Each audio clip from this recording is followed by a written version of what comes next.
So we're visiting Mexico, fell in love, decided we wanted to move, and I became an arrow with a bullseye.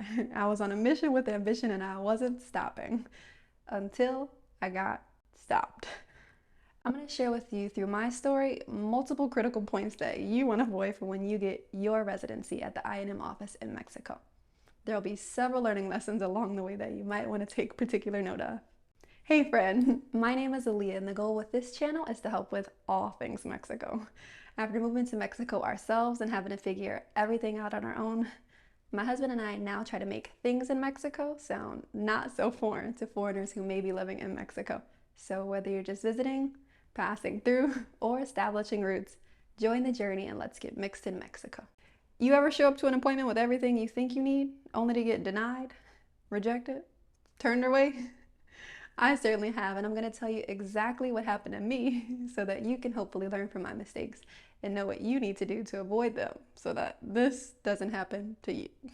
So, ¿qué pasó? What happened? Well, I was on a Mexican roll like butter. We had just overcame heaps of obstacles to get my husband's Mexican citizenship with the Registro Civil office there in Mexico. That was a journey. If you don't know that story, check out our other video that we did on that. But needless to say, after some setbacks, we had his Mexican birth certificate in hand, and I wasn't afraid to use it. In fact, my next step was going to the INM office in Mexico to get my residency through him.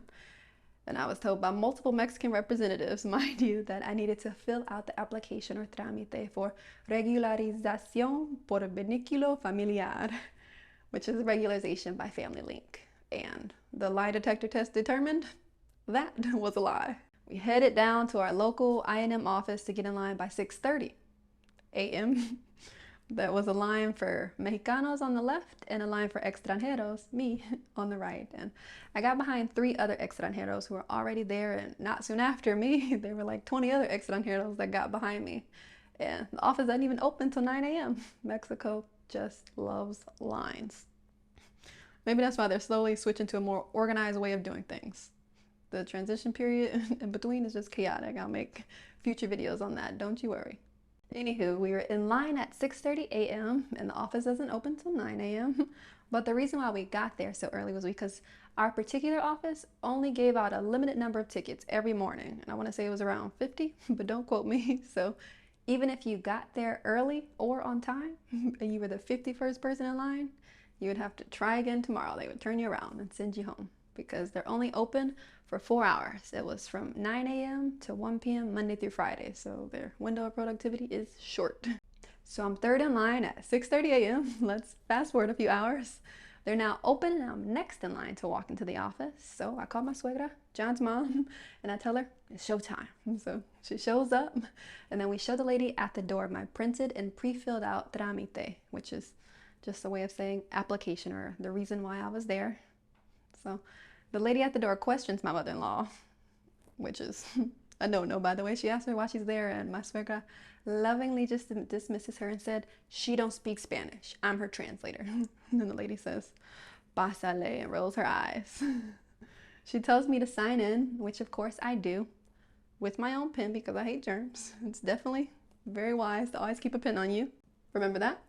So I sign in and get to the inside line. There are 2 lines on the inside. It was one for handling business and one for getting information if you messed up, which came in handy later.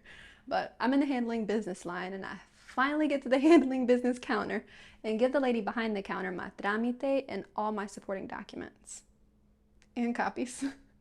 I was prepared now after the whole episode with the Registro Civil. They weren't gonna give me twice. I had all my copies ready.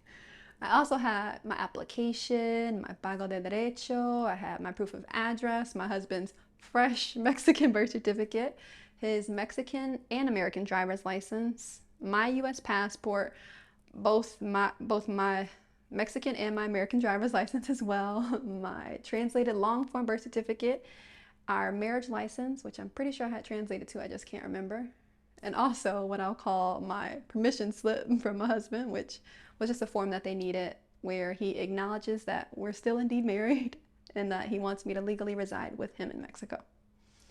I think I also had my formato básico as well as the fotos infantil. just to be ready should something go down and they need it. And something did go down, but they didn't need it. Turns out the application or trámite that I filled out was for family link applications, which I made a video on. And although I was applying through my family, I needed to fill out a trámite or application for autorización de visa por unidad familiar, which is a visa application authorization for family unit.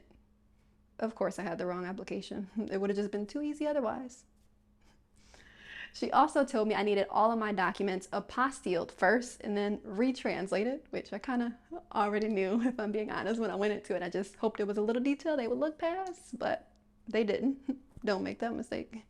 And to add fuel to the fire, she also looked at John's Mexican birth certificate a little funny. She was like, is he from Mexico? Because although it legally is a recognized Mexican birth certificate, it still does say that his home state is in the US, and it tells him where he literally was born. So needless to say, she said, bring his passport next time instead, which of course we didn't have yet. So I was dismissed. I got back in the outside line, then later came back inside, but this time, instead of going to the handling business counter, I went to the information counter. Then I got to the information counter, told the lady behind the counter everything they told us at the other counter. Well, my mother-in-law told her, because I don't speak Spanish well. I don't speak Spanish well, but I understand it good. The lady then proceeds to print out a paper with the correct application and all the needed requirements for that. What about the money I paid? The pago de derechos. Gone. Gone like the wind, bullseye, never to return. You're welcome, Mexico, if you're watching. This was toward the end of our planned trip, though, so we could do no more at this point. We hit a dead end and needed to go back to the States to get business taken care of, which we did. And you know the rest of the story if you stick with us. Hasta pronto, friends. See you soon. Nos vemos.